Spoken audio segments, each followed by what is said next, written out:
ជាភេទតនខ្សោយរស់នៅពឹងកំឡាំងប្តីគេមើលរំលងដំឡៃទាំងដែររាល់ថ្ងៃការងាររយមុខពេលប្តីចេញទៅធ្វើការចិត្តឆ្ងាយនៅផ្ទះនាទីជាម្ដាយមើលថែកូនក្នុងបន្ទប់ដាំស្លបោកគក់បោះជូតសំអាតត្រុកការងារផ្ទះមានច្រើនមុខកំពេចកំពុកធ្វើមិនចប់ឡើយអូយដុំឡៃការងារមនុស្សស្រីផងអ្នកមិនគួរមើលរំលងទោះនាងជាភេទតនខ្សោយព្រោះមានរឿងខ្លះអ្នកក៏បានដឹងច្បាស់ហើយមិនអាចធ្វើដូចនាងឡើយគឺពោពោះកូនក្នុងផ្ទៃនារីជាមេដាពីភព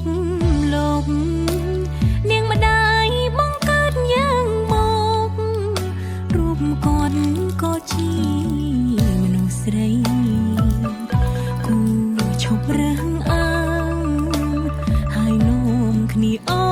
យដំឡៃ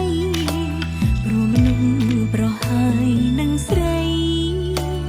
មានសិទ្ធិសេរីស្មើគ្នា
ធ្វើដូចនាងឡើយ